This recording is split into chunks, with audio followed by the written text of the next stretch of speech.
नमस्कार सांग मैंने मु रश्मि आपण मन को स्वागत करुच्ची आम YouTube channel study guide Odia को। आज आम डीसी 1 रे थिबा ब्लॉक 2 रा यूनिट 70 करबा जोटा कि आमर इंपोर्टेंट क्वेश्चन रहइबा एमसीक्यू इंपोर्टेंट क्वेश्चन रहइबा आ बोथ ओडिया इंग्लिश लैंग्वेज रे रहइबा। या पूर्व आम यूनिट 6 पर्यंत क्वेश्चन आंसर कर सारी आपण मैंने से वीडियो गुड़ी को देखिदेवे। आज आम यूनिट 7 करबा। चलतु आम वीडियो को स्टार्ट करबा। आमर प्रथम क्वेश्चन अच्छी what does the term neonate refer to. नवजात शिशु बा नियोनेट शब्द क्या कहुए। A child between 1 and 2 years एक रु 2 वर्ष बयसर शिशु को आम नियोनेट कहवा ना a new born baby in the first month of life गोटे बेबी जे जीवन प्रथम मसरे जन्म होती माने जन्म होगी प्रथम मस तार चली ना एक अजन्म भ्रूण ना एक शिशु जे चलवा आरंभ कर मन रखिए ये राइट आंसर हम जीवन प्रथम मसरे थी नवजात शिशु पाखापाखि प्राय नवजात शिशु आम क्या कह गोटे शिशु जन्म हबार एक मास पर्यंत जो शिशुर बयस को आम कौन कह नवजात शिशु बोली कहवा पाखापाखि 4 weeks पर्यंत टाइम पीरियड पर्यंत शिशु को आम नवजात बोली कहवा मन रखिए ये right answer option number B. Next को जी अच्छी which reflex is stimulated when you stroke the corner of a newborn's mouth। से कौन कहला नवजात शिशुर पार्टीर कोण को स्पर्श कले क्यों प्रतिक्षेप उत्तेजित हुए। आम जब गोटे नवजात शिशु अच्छी ताको आम पार्टीर कोण रे कौन करवा गोटे आंगुठी पसैबा कि टच करने चाहिए ताले शिशुटी कौन प्रतिक्रिया कर से पचार से प्रतिक्रिया को आम कौन कह मोर रिफ्लेक्स कहवा ग्रास्प रिफ्लेक्स कहवा रूटिंग रिफ्लेक्स कहवा ना बाबनेस्क रिफ्लेक्स कहवा। देखो ये राइट आंसर आमर कौन हम रूटिंग रिफ्लेक्स मन रखिए इंपोर्टेंट क्वेश्चन टी अच्छी रूटिंग रिफ्लेक्स कहले कौन बुझाना जो शिशुटी जन्म होता है से आपे आपे कौन करता है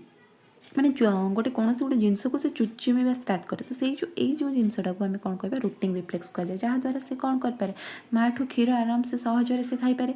यहाँ को आम कौन कह रूटिंग रिफ्लेक्स आईटा से आपे आपे होता है से जन्म हवा मात्र से सब जिनसटा से शिखी जाए यहाँ को आम कौन कह रूटिंग रिफ्लेक्स कहवा।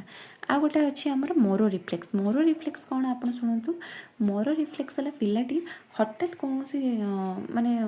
सडन कौन गोटे जिनस को देखिए से कौन हो सकिंग हो सक हो जमती कि से लाइट जमती हाईलाइट देखला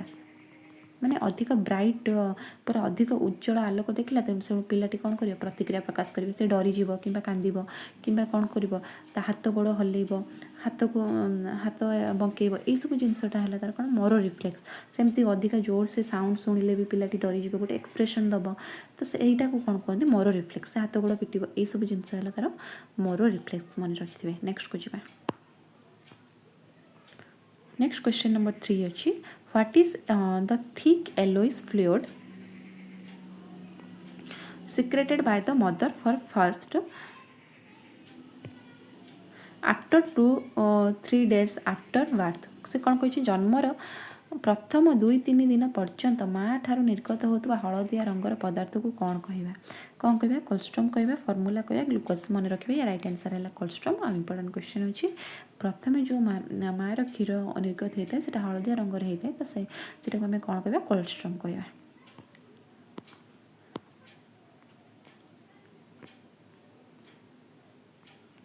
आम नेक्स्ट क्वेश्चन अच्छी at what distance can a neonate see object clearly. देखो ये क्वेश्चन आगुरी पढ़ी सारी आपंकर एग्जाम से कौन पचार नवजात शिशु केते दूरतार थिबा वस्तु को स्पष्ट भाव देखिपर गोटे नवजात शिशु 20-30 इंच हेनी 2-4 इंच हेनी राइट आंसर हम 8-10 इंच गोटे नवजात शिशु 8-10 इंच पर्यंत जो दूरतार जी वस्तु अच्छी से क्लीयरली देखिपे। ठीक अच्छे तो right answer option number B. Next को जावा sorry option number B no option number C. Next question अच्छी how many hours a day does the neonate typically sleep. से कौन कही ना जड़े नवजात शिशु दिन को साधारणतः केते घंटा गोटे नवजात शिशु शोता है। आप जानते पे बहुत समय शुंती केते घंटा शुंती 8-10 घंटा 10-12 घंटा 16-18 घंटा ना 20-22 घंटा। ये राइट आंसर आमर हम 16-18 घंटा यहाँ मन रखिए गोटे नवजात शिशु 16-18 घंटा शोता है। नेक्स्ट क्वेश्चन जी नेक्स्ट क्वेश्चन देखिए which reflex is characterised by the baby throwing out the arms arching the back in response to a loud sound. गोटे उच्च शब्द शुणिले शिशु हाथ गोड़ खेलाई दबा पिठी को बंका करवा क्यों प्रतिक्षेपर लक्षण। क्वेश्चन टा कहीकि आसिली पूर्वर कौन से जब गोटे जोर से साउंड शुभुची पिलाटी कौन हम शक हो डरीज तो सी कौन कर हाथ गोड़ को खेलईदब पछ को अनापी ट्राए कर तो यही सब प्रतिक्रिया जो से देखो से कौन कह आम कौन कह मोर रिफ्लेक्स कह मन रखिथे सकिंग रिफ्लेक्स नुहे सकिंग रिफ्लेक्स जोटा रूटिंग रिफ्लेक्स भी सहीटा जोटा कि से जहाँ मध्यम से कौन कर से जो गोटे जिनस को चुचुमी पार और ब्रेस्ट फीडिंग से कर तो ये right answer option number C reflex आउ है बीटा जोटा मोर रिफ्लेक्स जोटा कि आमर आंसर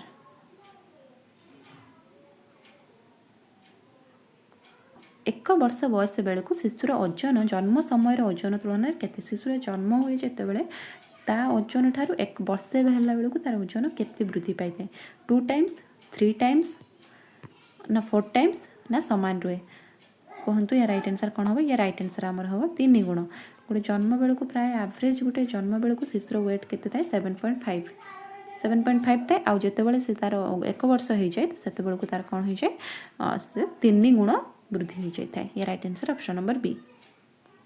नेक्स्ट क्वेश्चन नंबर 8 अच्छी which of the following is an example of a fine motor skill निम्नलिखित मध्य क्योंटी फाइन मोटर स्किल रो उदाहरण देखंतु आपण जदि मोर आगुर क्लास करथिबे ताले आपण माने निहाती जानथिबे फाइन मोटर स्किल कोटा क्रॉस मोटर स्किल कोटा आउ थरे कहि दोछि फाइन मोटर स्किल हैला जो आम बॉडी रो सूक्ष्म मांसपेशी गुड़िक काम होता है सूक्ष्म मांसपेशी गुड़िक कहले कौन बुझे आम कौन जिन लिखुं पेंटिंग कर गोटे आईलाइनर लगाउछंती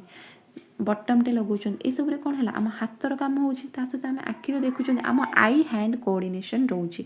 तो यहाँ है फाइन मोटर स्किल जो आखि आउ मस्तिष्कर नियंत्रण रही है छोट छोट मसल गुड़ा काम होता है आम फिंगर काम है तो सहीटा कह फाइन मोटर आ गोटे है ग्रॉस मोटर कौन हम ग्रॉस मोटर आम बड़ बड़ मसल जमी आम दौड़ गोड़ काम होची दौड़ डेउंट ये सब स्किपिंग कर ग्रॉस मोटर स्किल तो जान एबे कहिबे या राइट आंसर कौन हम एटा कौन पचार आम फाइन मोटर स्किल पचार वॉकिंग तो जीव चलवा माने आम बड़ मसल काम कर जोटा कि गोड़ पाद तो सेटा आमर हम ग्रॉस रे जीव हेनी घुसुरीबा भी जीवनी रोलिंग उपर गड़िबा भी हेनी एटा कौन हम छोट जिनस उठा गोटे छोट जिनसटे पड़ी बटमटे पड़ी कि काच गोलीटे पड़ी से जो आम उठाऊँ से आम फिंगर काम होम आखिर भी काम हो तो यहाँ है राइट आंसर हम fine motor skill option number C At what age should supplementary feeding food other than milk usually begin? केउं बयस साधारणतः परिपूरक खाद्य क्षीर व्यतीत अन्य खाद्य आरंभ करा उचित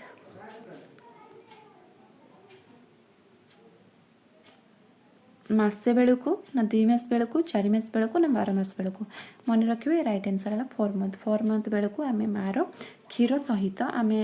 कौन से खाद्य को कौन कर जमी लिक्विड फूड आम पिला को दे पार सूप करके लिक्विड फूड आम पिला को दे पार 6 मास बेलू को पिला को खाद्य खुआबा धीरे धीरे आम आरंभ करवा तो right answer option number C next question दीजिए which taste do newborns prefer the most केउं स्वाद को सबुठारु अधिक पसंद करती आपण मैंने समस्ते जानी शिशु मैंने कौन खाया अधिक पसंद करती खट्टा लुणिया पिता ना मीठा सबू शिशु मान मीठा खाइबा को बहुत पसंद से मीठा जिनस खाइबा पसंद करती तो ये right answer option number D तापर क्वेश्चन अच्छी which vaccine is given to the newborn at birth along the polio drops जन्म समय नवजात शिशु को पोलियो बुंदा सहित आउ केउं टीका दि जाए पोलियो बुंदा तो दि जाए आउ कौन टीका दि जाए से पचार मेजल्स टीका ना मिलीमेला टीका बीसीजी टीका दि जाए डीपीटी टीका दि जाए ना टेटानस टीका दि जाए मन रखिए या राइट आंसर हम ऑप्शन नंबर बी जन्म समय आम कौन करेंगे जो पोलियो टीका सहित आमको बीसीजी टीका भी दि जाए बीसीजीटा कौन पाई दि जाए आमर जख्मा पाई दि जाए जोटा कि आमर टीबी रोग पाई ट्यूबरकुलोसिस पाई नेक्स्ट क्वेश्चन अच्छी by which month can a baby typically lift off her head and chest while lying on her stomach केउं मास बेलू शिशु पेटे शोता बेले निजर मुंड और छाती को से उठे पार केते मास बेलू से उठे पार फर्स्ट मंथ ना 3rd मंथ 6th मंथ ना 8th मंथ या राइट आंसर है ऑप्शन नंबर बी जोटा कि 3 मास बेलू शिशुटी कौन कर मुंडटा को उठे पार What happens in the Babinski reflex when the sole of foot stroked? Babinski reflex रे पादर तल भाग को छुईले कौन हुए आम जब गोटे शिशुर पादर तल भाग को छुईबा ताले से कौन करिवो से कौन करिवो टोज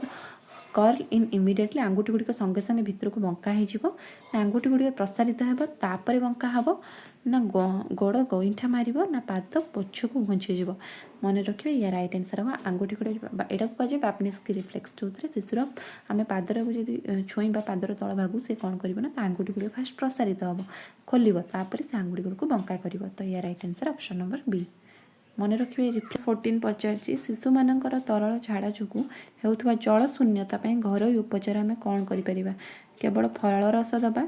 ना सीझा पानी रे चीनी और लुण मिश्रण दबा ना प्लेन वाटर ओनली दबा ना हॉट मिल्क दबा या right answer option number B जोटा कि सीझा पानी रे चीनी और लुणर मिश्रण दबा option number B next question को जीवा age does a child usually start teething appearance of first teeth केउ बयस रे शिशुर दांत उठा आरंभ हुए प्रथम दांत शिशुर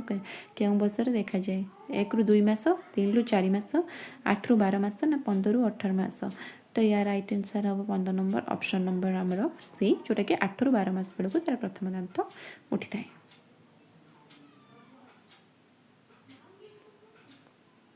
growth chart if the plotted line is moving upwards what does it indicated जदि गोटे ग्रोथ चार्ट माने पिला मानक वृद्धि को आम मापती जदि कौन हो रेखाटी ऊपर को एमती गति करुँचा कौन सूचेगा शिशुर ओजन कमुचे ना ऊपर को जाऊँच मैंने बढ़ुची को बुझे ओजन कमुची नुह शिशुर ओजन बढ़ुना शिशुर ओजन बढ़ुची और वृद्धि स्वाभाविक माने शिशुर वृद्धि नॉर्मल अच्छे और शिशुर ठीक ओजन हो तो right answer option number C next question दीजिए which muscles are primarily used in gross motor skills gross motor fine motor मैं आपको कही कहले बे आंसर कहतु gross motor skill रे मुख्यतः क्यों मांसपेशी व्यवहृत हुए स्मॉल मसल लाइक फिंगर्स आंगुठी परी छोट मांसपेशी कांध एवं अंटा परी बड़ मांसपेशी मुहर मांसपेशी आखिर मांसपेशी राइट आंसर कौन हम आमर ऑप्शन नंबर बी जोटा कि कांध एवं अंटा परी बड़ मांसपेशी गुड़िक काम होता है तापर क्वेश्चन नंबर 18 अच्छी by what age can infants typically distinguish their mothers face from strangers क्यों बयस रे शिशु माने साधारणतः निज माँ को चेहरा को अन्य मानक ठार अलग कर पारନ୍ତି केतना क्यों समय रे सेटा से पचारछि प्रथम सप्ताह ना 1 मंथ ना 3 मंथ ना 9 मंथ केते हबो या आंसर कहंतु देखंतु या राइट आंसर हबा हमर 3 मास बेलकु 3 मास बेलकु शिशुटी कौन करथाय ना कौन पचार 3 मास बेलू शिशुटी साधारणतः निज माँ को चेहरा को अन्य मानक ठारू से अलग बाछि पारे तापर नेक्स्ट क्वेश्चन अछि what kind of sounds are newborn most responsive to नवजात शिशु माने केउ प्रकार शब्द प्रति सबुठारू अधिक प्रतिक्रियाशील होती निम्न स्वर विशिष्ट पुरुष कंठस्वर ना उच्च स्वर विशिष्ट महिला कंठस्वर ना ट्रैफिक शब्द ना कौन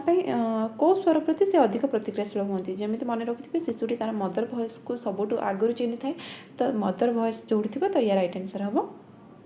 मदर भॉइस तो देनी ये या राइट आंसर हम आमर कौन हाई पिच फीमेल भॉइस जेहेतु से मार भॉइस को स्टार्टिंग जानी था तो फीमेल भॉइस सहित से परिचित रही है तो या right answer option number B